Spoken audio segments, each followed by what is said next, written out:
otro seminario del ciclo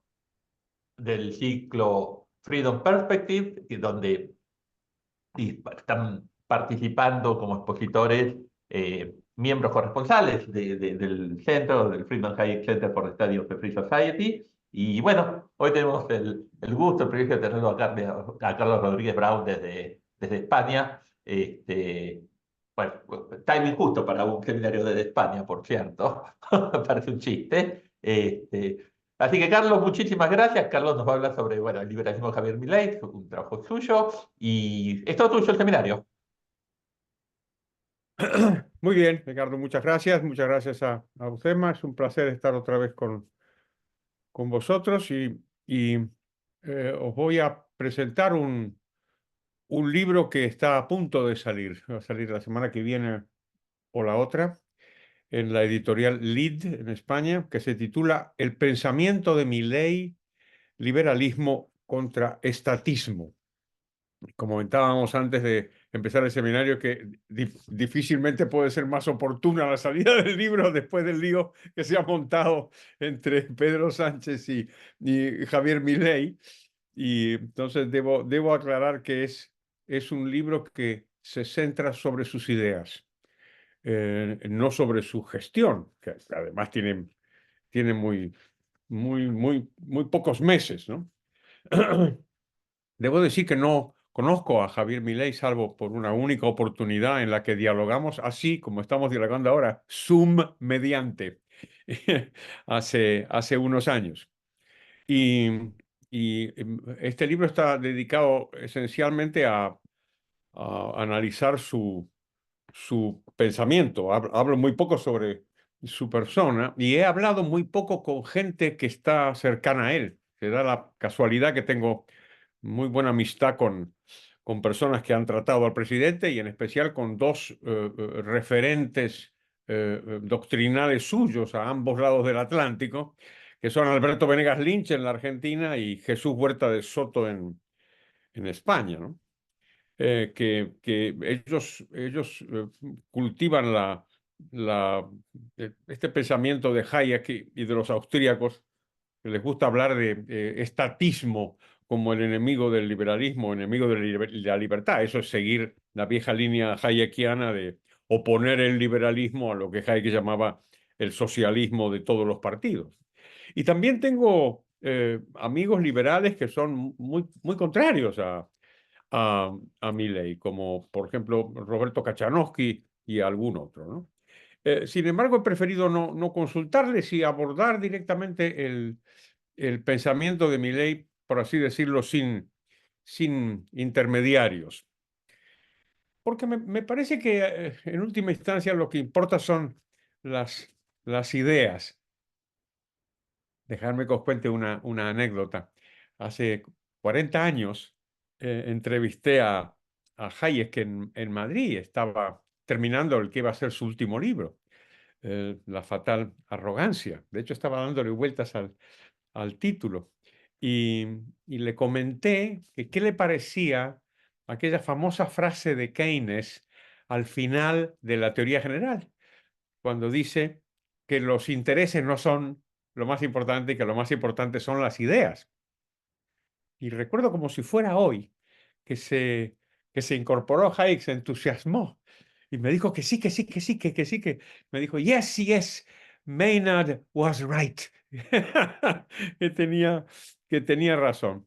¿Por qué? Y porque las ideas se asocian pues, con valores, con normas, con tradiciones, con instituciones que van hilvanando la vida social, ¿no? De manera, pues yo creo que mucho más sólida y perdurable de lo que pueden lograr esos hombres providenciales de los que con mucha razón desconfiaba Alberti, ¿no? Y las ideas son importantes. Las ideas, en el caso de Milei, eh, podemos ver su importancia en el otro lado, es decir, ver qué reacción ha provocado en los enemigos del liberalismo, ¿no? Y la verdad es que se han conjurado para decir que en Argentina va a haber una completa catástrofe por culpa del liberalismo, ¿no? Bueno, pues de eso trata el libro, ¿no? yo intento investigar cómo es el liberalismo de Milei. No me interesan las jerarquías y me da muchísima pereza, como decimos los argentinos, muchísima fiaca me da las etiquetas. Y que si yo soy más liberal que fulano o menos que mengano, estas cosas me parecen muy tontas y me gusta decir, esto le gustará a Gabriel Zanotti, que en realidad liberal solamente hay dos personas en el mundo que son Mises y el Espíritu Santo. Y los demás, pues todos tenemos pues nuestros defectos. Pues la verdad es que si hay una palabra que califica a Milei, pues es la palabra liberal. Y él se identifica con liberal, e incluso con diferentes variantes. Él se ha definido libertario, anarcocapitalista o minarquista, pero en fin, independientemente de cuál fuera la taxonomía que le vamos a adjudicar, pues a mí me parece que es claramente un liberal en el sentido más amplio de la expresión, ¿no? Es decir, una persona que defiende que el poder político tiene que estar limitado en aras de la consecución de objetivos que son plausibles y que tienen escala individual. Y, y, y de eso va el libro. Lo divido en una serie de capítulos. El primero es la cuestión de la originalidad del pensamiento de Milley. Como vosotros sabéis, ha sido acusado de plagio. En primer lugar, sale la revista Noticias y algunos otros medios, y por lo que yo he visto, esas acusaciones están fundadas. Parece que efectivamente es una persona que se copia otros trabajos y me parece una persona que es descuidada, porque en el fondo, pues, ¿qué más te da citar, no? Citar, pues, es un esfuerzo pues muy pequeño, ¿no? Quiero decir, simplemente pones, pues esto lo dijo fulano y ya está, ¿no? O sea que no tiene demasiados problemas. No solamente Milei es una persona que copia, sino que además que se copia. Es decir, sus libros muchas veces reproducen eh, otros trabajos suyos, sin citar que efectivamente son de él en otro libro. Tampoco le costaría nada. Me parece que es una persona que tiene como mucha prisa, creo yo. Dejemos esto. El capítulo siguiente es un capítulo sobre antecedentes. A mí me parece que ahí es importante porque, entre otras cosas, hablo de Euzema. Es un capítulo donde lo que intento demostrar es que Milei no surge de la nada. Quiero decir, aquí hubo una Argentina liberal, como sabéis perfectamente, a final del 19 y principios del 20, y después, cuando el liberalismo entró en un cono de sombra, pues también hubo liberales. Y entonces ahí menciono a Alberto Venegas Lynch, el padre, que eso con un pequeño grupito de liberales, pues mantuvo la llama y fue el que invitó, por ejemplo, hablando de Mises, a la Argentina, en una fecha muy temprana, donde dio pues unas famosas lecciones sobre el capitalismo. Y después, pues ha continuado. El liberalismo continuó con instituciones de diverso tipo, el SEADE, menciono a UCEMA y otras, las fundaciones como la Fundación Libertad y Progreso de Buenos Aires o la Fundación Libertad de Rosario, en fin, que hay unos antecedentes del liberalismo de Milei y no cabe decir que este es un señor que de pronto salió de la nada, ¿no? Después yo entro a hablar de las características del pensamiento de Milley. Lo primero que hago es analizar un poco sus valores. Él dice que no siempre fui liberal, dice que hay tres familias de liberales, los liberales clásicos, los minarquistas y los anarquistas, dice que él filosóficamente es anarcocapitalista y en la vida real es minarquista. La verdad es que uno puede asignarle podemos encajar a Milei en cualquiera de estas categorías según sus diferentes momentos a lo largo de su carrera, ¿no? Y me parece que un primer punto sería cómo enfoca él el liberalismo. Y yo creo que tiene interés el hecho de que no se limita a la economía. De hecho, en la economía solamente yo hablo al final del libro y en esta presentación también voy a hablar al final de ella. Eh, Enarbola la consigna de la libertad desde un punto de vista ético y invita a los partidarios a que la promuevan por sí misma como valor, ¿no? Me parece que en ese sentido tiene importancia su religiosidad, no solamente, como sabéis, ha abrazado el judaísmo, sino que en sus discursos políticos abundan las referencias a Dios, las fuerzas del cielo, en fin, esas otras cosas. Él dice que es un agradecido a la vida y también a Dios. Otro apunte en esta misma línea es cómo repite una idea que yo he explorado en algún trabajo, y es la idea de que el antiliberalismo, el socialismo de todos los partidos, está asociado a la envidia. Y la envidia es el más antisocial de los pecados. Alguna vez he dicho que es el único pecado del que nunca podemos estar orgullosos de haberlo cometido. Es un, y yo creo que los estados modernos y los estados redistributivos tienen una carga de inmoralidad en la medida en que fomentan o propician la envidia. Bueno, si os interesa, en la página web mía podéis encontrar ese trabajo.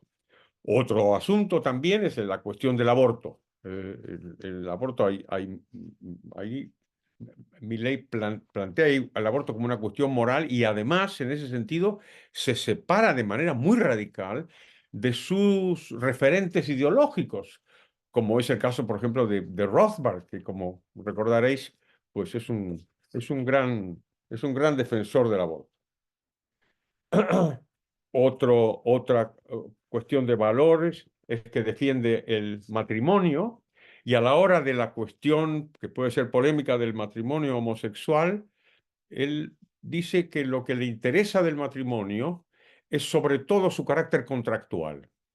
Y al ser un contrato libre entre adultos que manifiestan voluntariamente su consenso, el punto que él subraya es el que no cree que el Estado tenga que tener un protagonismo en ese contrato. Otra cuestión de incorrección política, como sabéis, es la cuestión de la retórica, la cuestión del lenguaje.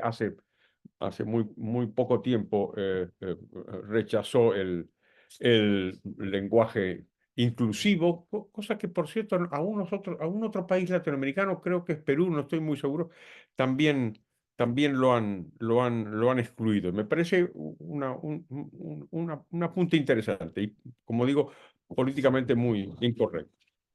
Y por fin el capítulo de los valores dice, yo me planteo, bueno, si este hombre aprecia la libertad, ¿qué cosa puede decir de cuando no hay libertad? Y entonces analizo sus reacciones ante la dictadura de la dictadura militar. Y ahí también me parece que es políticamente incorrecto en el sentido no de que defiende la dictadura, pero sí que ataca esta visión, digamos, asimétrica del pasado, conforme al cual, pues, en los horrores de la Argentina, el único responsable son los militares y al parecer no había ningún problema con los terroristas, lo que obviamente es una gran falsedad. Se le ha acusado de ser un admirador o un cómplice de la dictadura. Yo creo que esto no tiene mucho sentido. Bueno, pues el capítulo siguiente habla de política y aquí hay una cosa que tiene algún interés y es que no solamente Milei es obviamente un outsider, es un extraño para la política, sino que además manifestó durante buena parte de su carrera una reacción en contra. Es decir, él afirmaba, en particular en sus obras con su coautor Diego Giacomini, que no le interesaba la política y que no quería participar y que los liberales no deberían participar. Incluso ahí mantiene una diferencia con José Luis Esper, que a quien conocéis también, en el sentido de que él sí se había lanzado a la arena política y a Milei, cuando estaba con Giacomini, pues les parecía que estaba mal y súbitamente da el salto y dice justo lo contrario, cambia de opinión y dice que eh, la forma de luchar por la libertad, en lugar de estar fuera de la política, es estar dentro de la política. Y la batalla cultural, pues darla dentro en lugar de darla fuera. Bueno, pues otro asunto es la cuestión del Estado. Obviamente un político, y sobre todo un político liberal, debe tener una teoría sobre el Estado. Y la de Milei es que el Estado no es fruto de ningún contrato social, sino de la violencia y la explotación. Es decir, no es un servidor del pueblo, sino un enemigo del pueblo. Es profunda e inherentemente capitalista, no representa a la sociedad, sino que es su opuesto. En el capítulo de la política interesa, me parece a mí, la cuestión del populismo. A ver si Milei es o no es un populista. Y algunas de sus formas, desde luego, lo asimilan muchísimo, ¿no? La idea de la casta, la idea de los bloques de unos y otros, este tipo de lenguajes me parece a mí bastante populista. Ah, Esto es un tema interesante para los liberales. ¿Puede haber un populismo liberal? Pues yo creo que ha habido algún populismo con rasgos liberales, como el de Carlos Menem en la Argentina, y su gobierno pues emprendió apertura de los mercados y privatizaciones. No estoy seguro que sea correcto calificarlo de liberal, porque lo que Menem desde luego no practicó es la idea de la bondad de la limitación del poder. Dejarme que os cueste aquí una anécdota. Cuando Menem era presidente vino a España y lo fuimos a entrevistar a unos periodistas a Barcelona. Y entonces yo le pregunté por qué estaba haciendo políticas liberalizadoras cuando no las había anunciado. Y Menem me dijo, pues porque si las anuncio no me vota nadie. Esto es menos divertido de lo que parece, porque te pone en manos de gente que no te dice la verdad, ¿no? Pero en fin, la segunda pregunta que le hice fue, ¿a usted qué le parece esto de que lo que pensamos los liberales y es que el poder tiene que estar limitado? Y me dijo que no entendía la pregunta. O sea, no entiende, no entiende la idea de la limitación del poder, ¿no? Ahí analizo algunas ideas de Rothbard sobre el populismo libertario. También la cuestión de la política y la pandemia. Yo creo que se puede aplicar ahí un cierto, establecer un paralelismo entre Milei y la lideresa política emergente en España, que es la presidenta de la Comunidad Autónoma de Madrid, que se llama Isabel Díaz Ayuso, y que lo que hace es practicar lo mismo que Milei aconsejaba en Argentina, es decir, desaconsejar el cierre de las economías y proponer unas economías abiertas. Y yo creo que eso le dio popularidad a Milei y desde luego a Ayuso le dio una popularidad enorme. E incluso personas de grupos que habitualmente son muy antiliberales, como los artistas, por ejemplo, se volcaron en apoyar a Isabel Díaz Ayuso. Yo creo que ahí es una cuestión política que yo creo que tiene interés. Bueno, y en último lugar, vamos a hablar un poco de economía. Lo que hace Milei dice, hay que volver a abrazar el modelo económico de la libertad. Él es un hombre que, hablando de antecedentes, siempre remite a la Argentina, a la gloriosa Argentina liberal y dice que hay que recuperarla. Pero ¿qué es lo que uno detecta cuando estudia las ideas económicas de Milley? Pues que cambia, que evoluciona. Él es un hombre que con una juventud, digamos, de centroizquierda, pues abraza el liberalismo de los tuyos, Edgardo, de los de Chicago, y es un gran admirador de la escuela de Chicago, de Friedman y de Lucas. Y en algún momento dado, otra vez se produce aquí un cambio.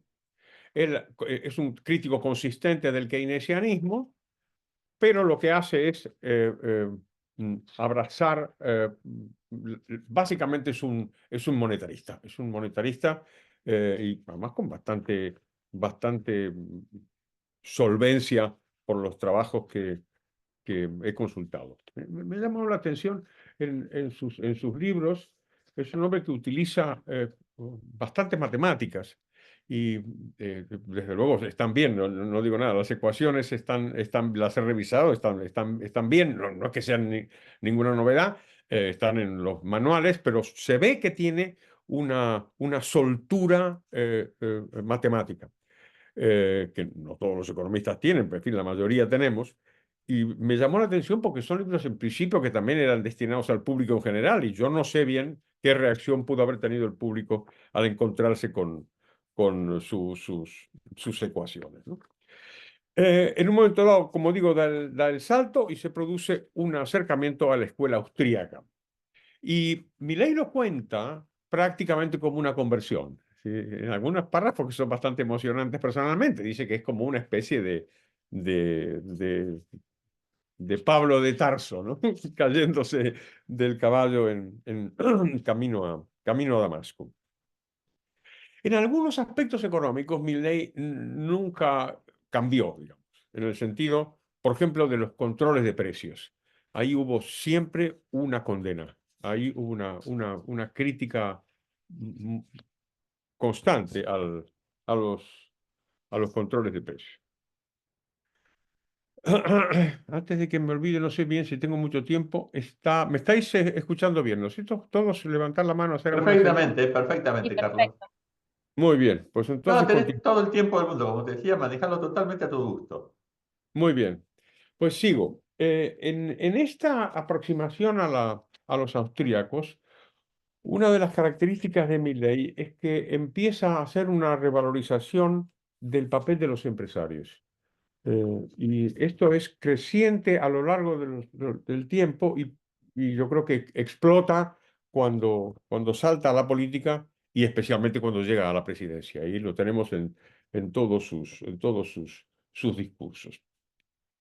El hecho de que salte a la política, lo que hace es que empieza a matizar, claro, porque obviamente la política, en tanto que reino de lo posible, pues empieza a matizar, entonces no termina de quedar claro qué es lo que quiere hacer. Por ejemplo, dolarizar, no dolarizar.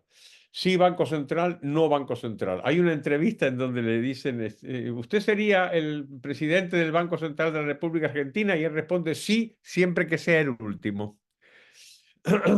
Y lo que mantiene es un juego que puede ser cómodo, pero en realidad intelectualmente no tiene mucho asidero, que es decir, yo tengo unos principios y los voy ajustando según me van saliendo las circunstancias, cosa que yo entiendo, porque la política uno tiene que gobernar, claro, y si resulta que tienes problemas porque tienes la oposición de los gobernadores, en fin, lo que sabéis perfectamente más que yo, uno puede decir, bueno, entonces ajusto mis principios.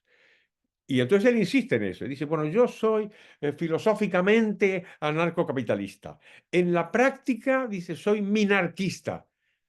Pero en realidad no es que sea minarquista. Tiene unos principios y los va ajustando según sean las circunstancias. La pregunta es, ¿hasta cuándo? ¿En qué medida puede seguir ajustándolos y al final no cumplir sus objetivos? Pero de eso voy a hablar justo al final. En la defensa de la libre competencia, hay una crítica a la intervención, a los monopolios. Él dice que es una cosa austríaca en realidad, y yo creo que es injusta con la Escuela de Chicago, porque precisamente fueron los economistas de Chicago. Estoy pensando particularmente en George Stigler, pero también en otros, que ponen el énfasis en que lo que importa con el monopolio no es el número de agentes que participan en un mercado, sino en las barreras de entrada.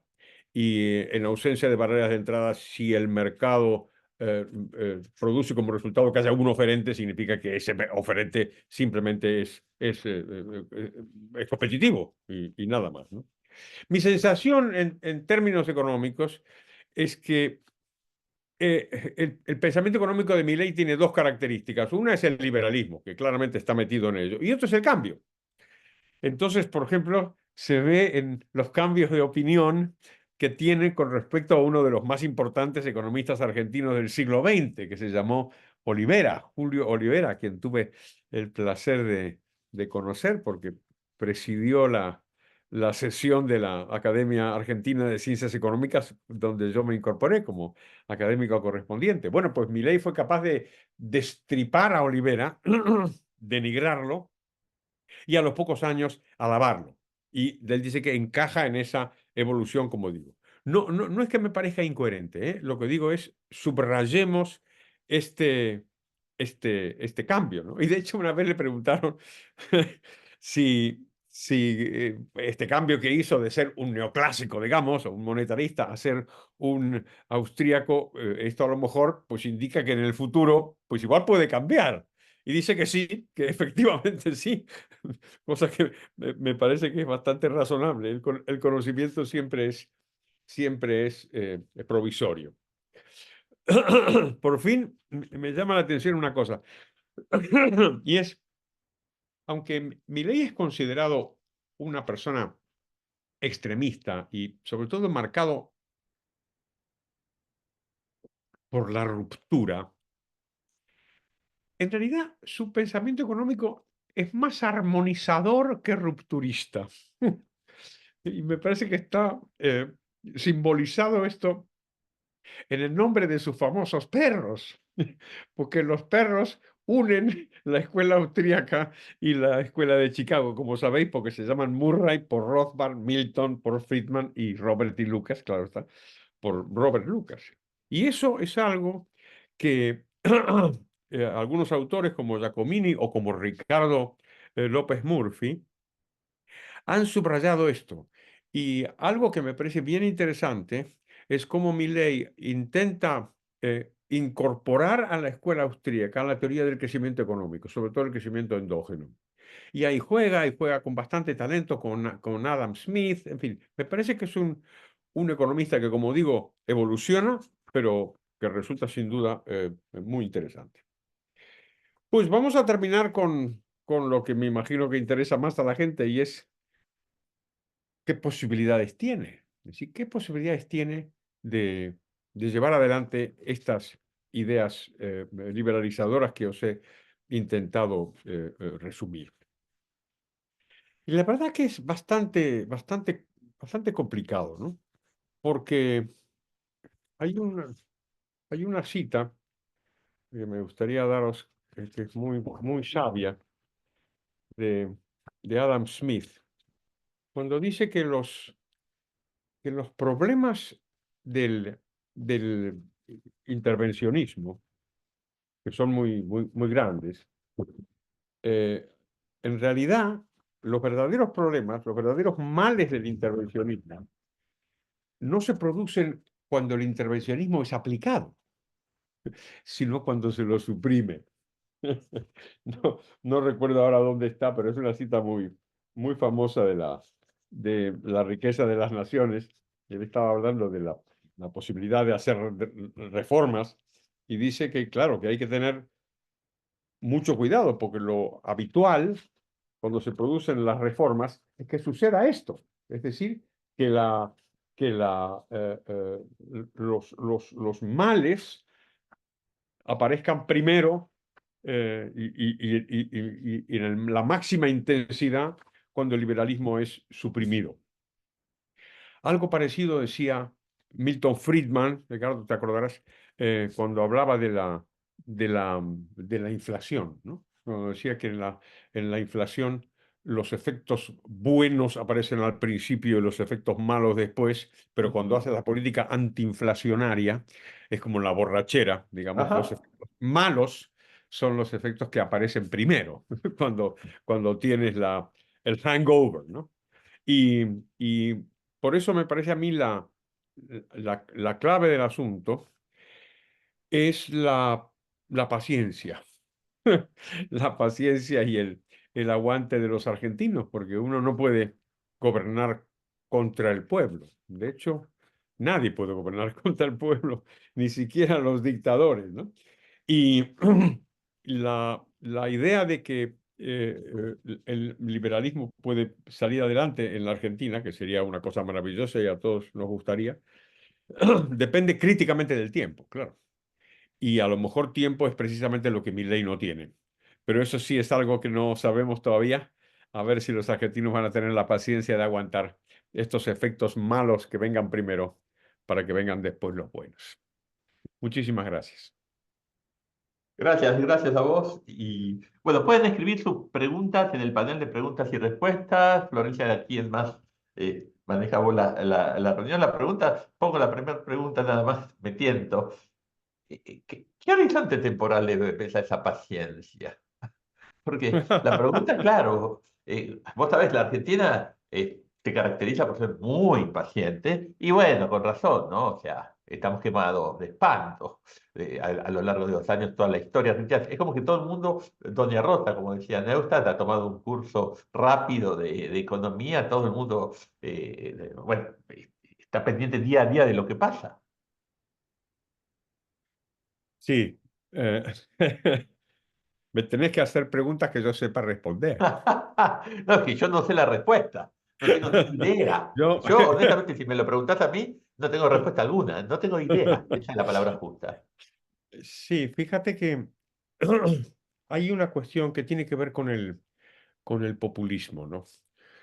Una de las características del populismo, si os fijáis, es que tiene una, como diríamos técnicamente, una alta tasa de descuento. Quiero decir que Ujú. la- hace muchas promesas y la gente, como está acostumbrada a su incumplimiento, le aplica una tasa de descuento muy alta, en el Ok. sentido de que quiere resultados visibles pronto.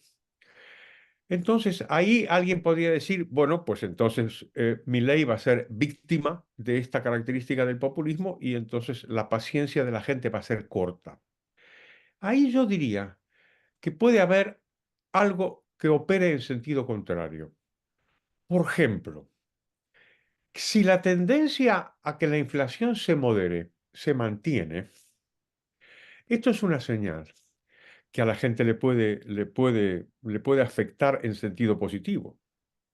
Y después hay otra cosa.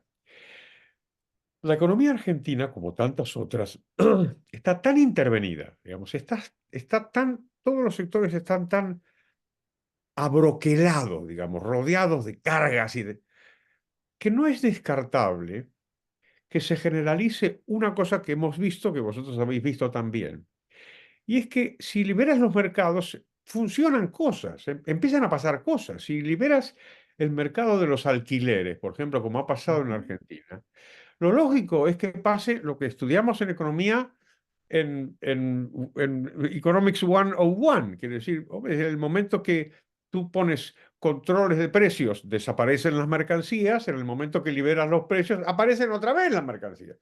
Y tenemos una larguísima experiencia de las dos cosas.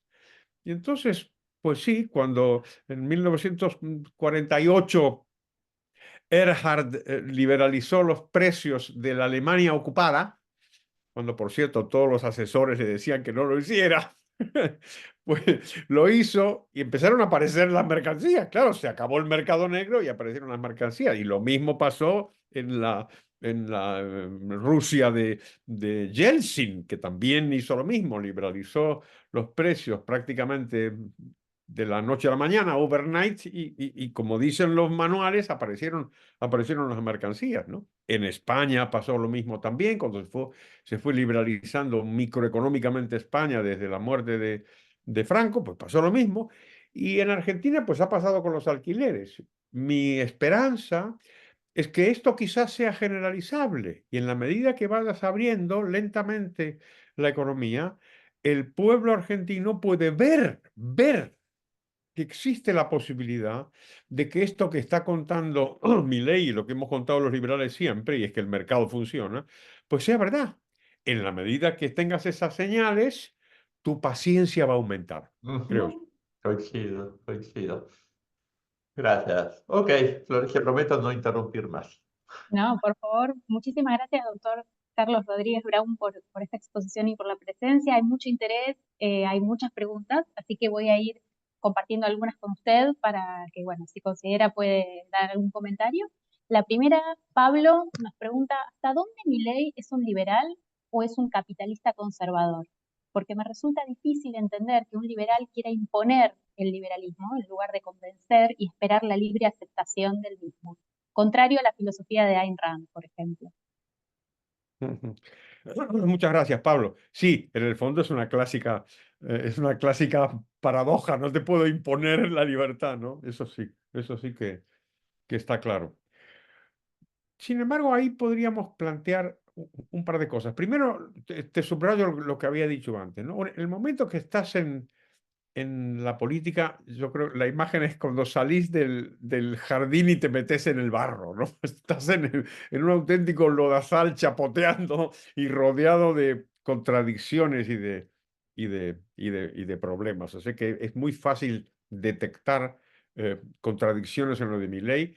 Algunos liberales, el propio Roberto Kachanowski, algunos otros lo han señalado, han dicho que esto es contradictorio con su liberalismo, la subida del impuesto, lo del impuesto país, en fin, las cosas que sabéis vosotros. Sin embargo, ahí yo te diría una sola cosa. A mí me parece que Milei está haciendo más o menos lo que prometió, más o menos, ¿eh? Quiero decir, no es lo de Menem, ¿no? En el sentido de que hace una cosa completamente distinta de lo que había prometido. Es verdad que a mí me puede gustar, pero no fue lo mismo que había prometido. O bueno, o Pedro Sánchez, por nombrar a una figura de moda, que hizo exactamente lo contrario de lo que había prometido en la campaña electoral. En ese sentido, mensajes como, por ejemplo, que va a liberalizar la economía, que va a controlar el gasto público y va a contener o restringir o eliminar la emisión monetaria financiadora del déficit por parte de los bancos centrales. Esto se está produciendo y Milei lo anunció. O sea que en ese sentido sí que podemos ponerlo en valor. Y lo que desde luego anunció, y eso sí que lo tengo muy claro y lo tengo documentado en mi libro, es lo que os comentaba de los costes iniciales. Sí, esto lo dijo en reiteradas ocasiones. Dijo, ojo, porque lo primero que vamos a ver son los efectos malos. O sea que podemos cuestionar infinitamente, Pablo, el liberalismo de Milei, pero esto yo creo que habría que ponerlo en valor. Hay una pregunta sobre la política internacional, por supuesto, y va a ser difícil que no surgiera. Pregunta sobre la política internacional del presidente Milei, en general, si usted considera que es acertada, esto nos pregunta Majo, en particular en lo que tiene que ver con el alineamiento con Israel, pero también podemos tomar en consideración, por supuesto, el evento que estamos transcurriendo en lo que son las relaciones diplomáticas, ¿no?, con España, que también hay una pregunta al respecto. Vale. Ahí otra vez podemos decir que Milei no ha engañado, ¿no? Es decir, Milei desde el principio dijo que su política exterior va a estar orientada por dos aliados, Estados Unidos el primero y dentro de Estados Unidos Donald Trump, y después por Israel, sin duda alguna. O sea que nos puede gustar o no gustar, pero desde luego ahí no ha engañado, ¿no?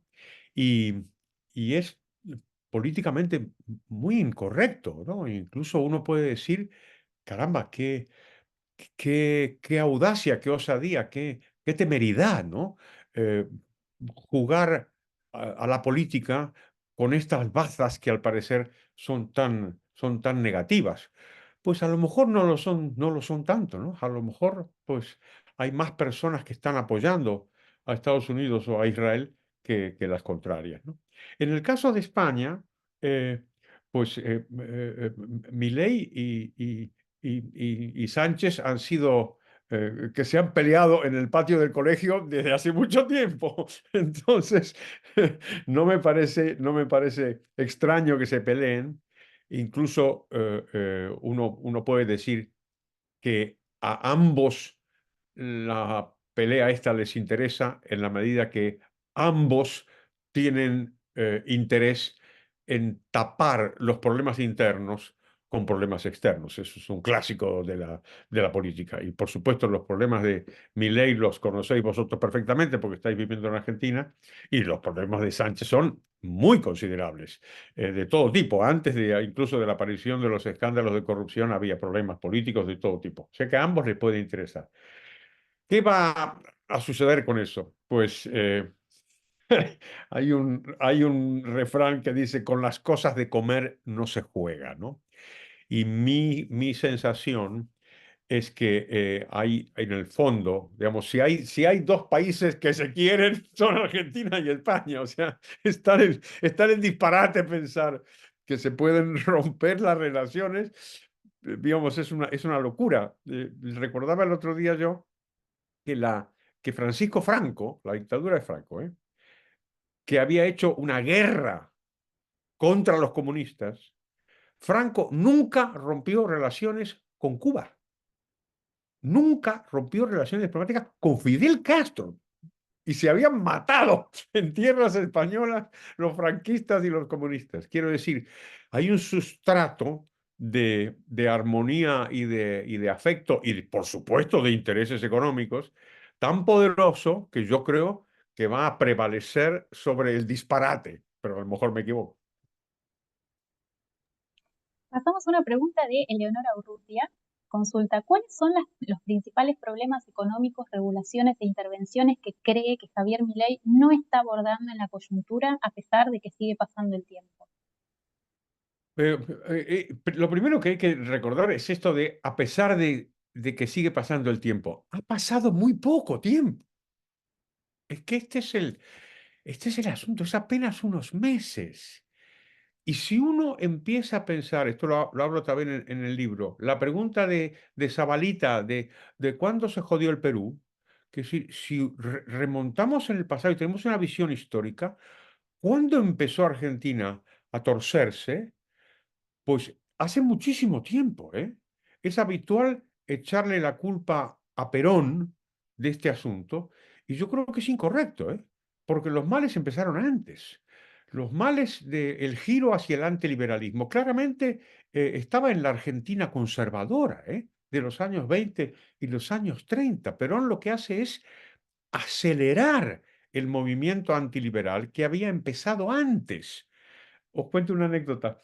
En, en un libro que hicimos hace años con un amigo mío, que era peronista y era ministro de Asuntos Exteriores de Menem, se llamaba Guido Di Tella, hicimos un libro sobre los ministros de Economía argentina.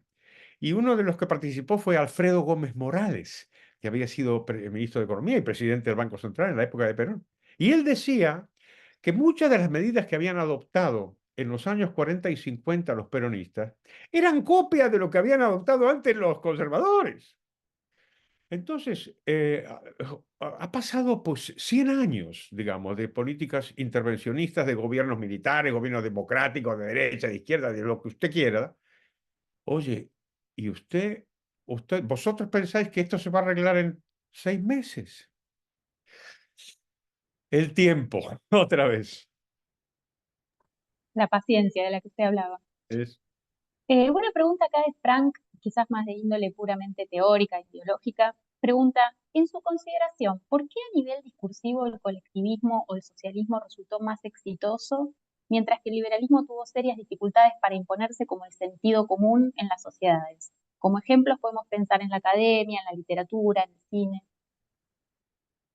Esta Esta es una pregunta buenísima de ¿quién es? Es Fran que hace la pregunta, dice, sí.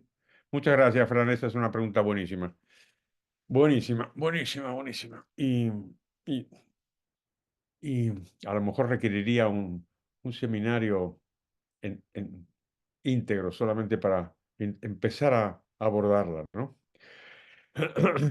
Siempre he pensado, por supuesto que juegan muchas cosas, ¿no? Es obvio que juegan los intereses creados. El intervencionismo pues genera muchos intereses.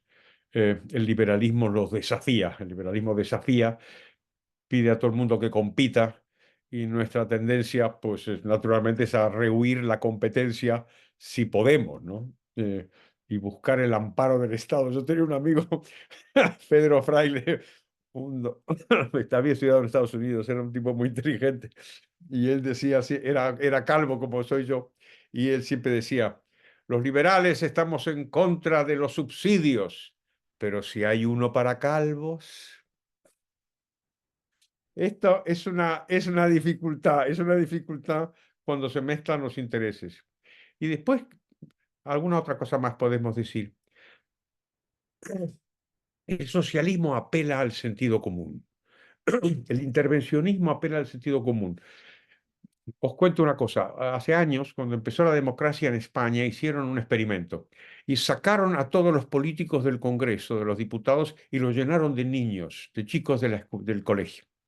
Hicieron una sesión y fue muy divertido, porque les preguntaron a los chicos, ¿cómo resolveríais, no sé, la pobreza en el mundo? ¿No? Y los chicos respondieron como respondieron los políticos, dijeron que como a los pobres les falta dinero, hay que darles dinero. Ese es el sentido común, que es muy poderoso. Entonces, el explicar que resulta que los pobres salen de la pobreza en un marco institucional en donde la gente puede respetar los contratos y entrar en relaciones de beneficio recíproco. Claro, esto hay que tomarse el trabajo de entenderlo. Es mucho más fácil y de sentido común el socialismo. Si pasa un problema, pues intervengo, gasto público, tal, no sé qué, ver una sola parte de los problemas y no todo, ¿no? Y después, quizá lo más inquietante de todo esto es por qué el socialismo tiene tanta perdurabilidad cuando no funciona. Es decir, una y otra vez vemos que no funciona. Ninguna de las variantes del socialismo funciona. No me estoy refiriendo al socialismo carnívoro del comunismo, que se llevó 100 millones de trabajadores por delante, los mataron de hambre. No, no. También el socialismo más vegetariano, digamos, ¿no? No funciona. Y sin embargo tienen esta perdurabilidad. Hay un libro muy famoso, el libro de Schwettinger, ¿no? Que es 4.000 años de controles de precios, ¿no? Y yo dije, caray, qué cosa más curiosa, ¿no? Pues sí, desde los sumerios hasta los Kirchner, llevamos 4.000 años de controles de precios. Nunca han funcionado, nunca. ¿Cómo es posible que sigan? Pues puede haber dos motivos. Una es la persistencia del sentido común y otro todavía más siniestra es que los que aplican los controles de precios en el fondo saben que no funciona y quedan atrapados por esta lógica populista y entonces hacen una cosa que saben que está mal, pero en cualquier caso es muy difícil. Podríamos hacer un seminario completo sobre este tema, sobre esta pregunta, es muy buena. Sí. Muchas gracias por haberla compartido. Acá tenemos varias de Claudio, voy a focalizar en una pregunta. ¿Cómo ve usted a Argentina económicamente de aquí a 2 o 3 años, considerando lo que está haciendo Milei, lo que vino haciendo desde que es presidente? Pues la verdad es que si mi ley consigue una, iba a decir, hacer su programa, no es necesario que haga su programa, si consigue éxitos en alguno de estos campos, el control de la inflación y la apertura de los mercados, a mí no me extrañaría nada que la Argentina tuviera un resultado extraordinariamente positivo por las cosas que os he comentado en mi charla de hoy. No me extrañaría nada. Entre otras cosas, porque no sé si os fijáis que los países normalmente siempre crecen. Digo, para que los países no crezcan, los políticos tienen que esforzarse mucho, ¿eh? Tienen que realmente, realmente organizar el comunismo o la guerra, o, en fin, porque la gente trabaja, entonces la gente suele salir adelante y los gobiernos peores, en los gobiernos peores, las economías crecen. Está creciendo España con Pedro Sánchez, que es un presidente malísimo. Pues la gente sigue trabajando, ¿no? Es una cosa que es bastante impresionante. Había un historiador argentino, que era muy amigo mío, que se llama Ezequiel Gallo, que siempre le gustaba contar una historia de una carta que escribe Sarmiento cuando llega del exilio. Llega del exilio, estaba en Chile, claro. Llega a Buenos Aires y entonces escribe una carta y dice, la verdad es que no está mal la ciudad. Dice, bueno, pues había gobernado Rosas, que era su íntimo enemigo, y la capacidad de la gente que trabajar esto en Adam Smith está clarísimo. Dice, pues él mira lo que está pasando y dice, claro, la gente suele trabajar, y si, salvo que sean malísimos, muy, muy malos los gobernantes, pues los países prosperan. ¿Qué es lo que pasa? Que pueden prosperar a pesar del gobierno o gracias al gobierno o gracias a alguna ayuda del gobierno o gracias a que el gobierno, fíjate lo que te digo, ayuda me parece una palabra un poco fuerte, con que no fastidie mucho, se pueden lograr grandes cosas. Yo soy relativamente optimista. Una pregunta, ya para ir terminando, de Pierre, con respecto a el estilo y la cuestión como más de forma, ¿no? Del presidente Milei. Lo que pregunta es, ¿no considera que habla mucho, que no respeta a los demás, que se considera en algunos sentidos por encima de las reglas, se proyecta como el Trump de Sudamérica, suma lo que comentábamos antes, que hoy va a estar cantando en el teatro? ¿Qué puede comentar al respecto? Sí, de verdad es interesante eso porque es una persona extravagante o extemporánea, rara, no es una persona que encaja con la imagen que uno tiene de un político. Pero si os fijáis, ¿por qué le provoca tanta irritación a la izquierda? O sea, porque mira que ha habido gobernantes conservadores, gobernantes liberales, más o menos. ¿Por qué lo odian tanto? Y yo sospecho que es porque le responde en su mismo lenguaje. Porque claro, no, yo leía para escribir el libro, ¿no? Cosas sobre él. No, porque es un hombre iracundo, es un hombre que habla demasiado. Digo, ¿habla demasiado? Digo, ¿y Hugo Chávez? ¿Qué pasa? ¿Era el rey del laconismo? ¿Solamente cultivaba los monosílabos?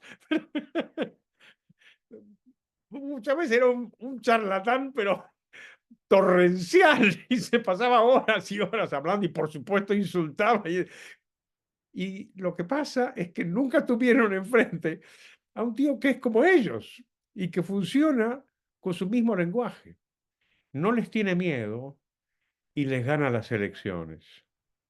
En ese sentido se parece a Isabel Díaz Ayuso en España. No es que utilice un lenguaje tan estrambótico como el de Milei, pero les planta cara. Y le dice, entonces, les cuestiona todo. Entonces, si te portas con Milei como un matón, como hizo el ministro de Transportes español, Óscar Puente, pues te encuentras con otro que te responde igual. Y fue una cosa preciosa porque Puente hizo una especie de disculpa que en realidad era una confesión de lo que estaba pasando, dijo Óscar Puente, después de que se montó todo este lío. Dijo, si yo hubiera sabido las consecuencias de lo que dije, no lo habría dicho. Fijaros que eso no es pedir perdón, ¿eh? Eso es reconocer, me equivoqué, me metí con un tipo que pensé que no me iba a devolver la bofetada que yo le di. O sea que efectivamente es chocante y tiene unas formas que desde luego yo no practico y la mayor parte de los liberales tampoco. Sin embargo, desde luego parece que funcionan, siempre dentro de ciertos límites, y funcionan a lo mejor porque por primera vez le responde a los enemigos con la misma moneda en términos de formas. Bueno, hacemos, si le parece, una última. Hay preguntas. La verdad que generó mucho interés este tema por razones obvias. Vamos a hacer una última de Franklin y si quieren hacemos un cierre. No sé, Edgardo, si querías hacer un Sí, comentario. me parece bien, dale, dale, seguí, seguí, Bueno, seguí, cómo seguí. no. Franklin nos pregunta con respecto a los problemas de gestión que puede tener el presidente, considerando los puestos de alto perfil que necesita ocupar con individuos que en principio deberían compartir la visión minarquista o anarcocapitalista del presidente y que no necesariamente hay dentro de los políticos, entre los políticos que lo acompañan en este debate de ideas liberales. Pues sí, ese es un problema que yo lo asocio con otro que ha desconcertado mucho a los liberales españoles. Y es, ¿qué hace Milei viniendo a España y juntándose con un partido como Vox, que es un partido de derechas o de ultraderecha, si queréis, y donde hay muchísimos ingredientes antiliberales? Eh, Eso es algo parecido a la pregunta que me planteas, porque claro, resulta que para formar el gobierno, pues tengo que juntarme con gente porque no son como yo, ni participan de mis ideas o lo que sea, ¿no? Y en el caso del gobierno argentino, uno podría decir, pues que esto es lo que hay, esta es mi relación de fuerzas y yo tengo que funcionar con las restricciones que tengo. Pero lo importante es el objetivo. Si yo busco un objetivo, pues entonces puedo buscarlo a través de diferentes itinerarios. Algo parecido sucedió en España y un gran amigo mío y un gran economista liberal que se llama Juan Ramón Rayo, el otro día cuando vino Milei a Madrid, le hizo exactamente esta pregunta. Y le dijo, mire, pero ¿usted qué hace aquí? ¿Usted qué hace con esta gente? Y son Marine Le Pen, en fin, son gente que quiere cerrar las fronteras, echar a los inmigrantes. Sí, pero esta gente no son liberales. ¿Por qué está usted aquí? Y Milei le dio dos respuestas que yo creo que son muy interesantes. La primera dijo, yo vengo aquí porque Santiago Abascal es mi amigo. Santiago Abascal es el líder del partido Vox. Vox es una separación del Partido Popular. Y dice, vengo aquí porque es mi amigo. Y cuando yo no era nadie y todo el mundo me despreciaba, el único que me apoyó en España fue Santiago Abascal. Eso es una respuesta bien interesante, porque te lanza el mensaje de que yo podré tener muchas diferencias contigo, pero si tú eres mi amiga, pues yo te voy a apoyar, ¿entiendes? Y eso es valioso. Y lo segundo que le dijo es, mire, aquí lo que tenemos es un problema. Tenemos un problema que son los intervencionistas, son los socialistas, es toda la izquierda, y entonces, ¿cómo hacemos para combatirla y ganarla en las elecciones, que es donde tenemos que librar la batalla en democracia? ¿Cómo lo hacemos? Y aliándonos con los que no están con ellos. Y es verdad que no son todos iguales a mí ni a ti, a lo mejor son pues personas muy diferentes y quizá pues estarían muy en desacuerdo con las cosas que hemos hablado en el seminario de hoy.